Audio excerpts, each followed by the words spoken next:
Dans une vitrine froide du Musée royal de l'Afrique centrale à Bruxelles, un crâne étiqueté Congo 1895 repose sans contexte. Ce vestige humain, réduit à un simple objet de collection, symbolise l'effacement des victimes de la colonisation. Les visiteurs passent distraitement, ignorant que ce fragment d'histoire contredit les récits officiels belges sur leur passé colonial. Les archives du musée révèlent enfin la vérité. Ce crâne appartenait à Mwemba, un ouvrier congolais mort lors de la construction du chemin de fer Matadi-Léopoldville. Les documents montrent qu'il fut tué pour avoir refusé de travailler sous les coups de chicotte. Cette découverte transforme l'objet anonyme en témoignage personnel de la terreur coloniale. Entre 1886 et 1908, le roi Léopold II ordonna la construction d'un réseau ferroviaire au Congo. Les archives belges admettent que pour chaque kilomètre de voie posée, 16 travailleurs mouraient d'épuisement ou de maltraitance. Des photos montrent des Congolais enchaînés transportant des rails sous la surveillance de miliciens armés de fusils et de chicottes. Les crânes, comme celui de Mwemba, furent envoyés en Belgique pour des études anthropométriques prétendant prouver la supériorité raciale européenne. Le musée possède encore 1200 restes humains congolais classés par type ethnique.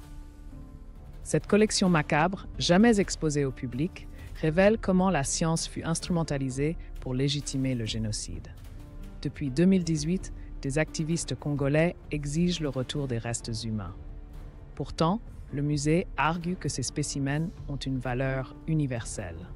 Une enquête révèle que seulement 3% des 120 000 objets congolais ont été étudiés. Les conservateurs admettent en privé que 85% des collections proviennent de pillages durant la période coloniale. À Kinshasa, le petit-fils de Mwemba, âgé de 72 ans, partage l'histoire orale de son grand-père. Il disait aux colons que les rails ne porteraient pas leurs mensonges. Cette transmission familiale contraste avec le silence des archives belges.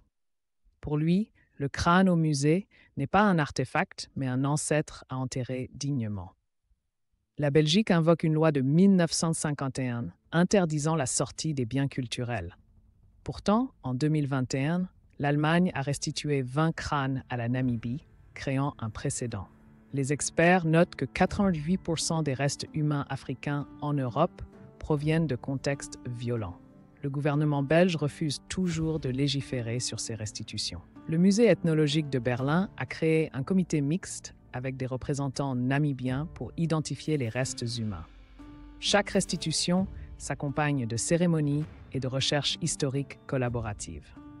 Ce modèle, bien qu'imparfait, montre qu'un dialogue égalitaire est possible lorsque la volonté politique existe. En 2023, sous la pression internationale, le musée belge a enfin entamé l'inventaire de ces restes humains. Une équipe congolaise sera invitée à participer. Cependant, le processus pourrait prendre 10 ans et aucun budget n'est prévu pour les retours. Pour beaucoup, c'est trop peu, trop tard. Retour sur la vitrine du début, maintenant vide. Un panneau indique « Restitution en cours ». Dans le reflet du verre, on voit des manifestants brandir des portraits de Mwemba. La boucle est bouclée. D'objet anonyme, le crâne redevient un homme dont l'histoire ne peut plus être effacée. Le travail de mémoire commence enfin.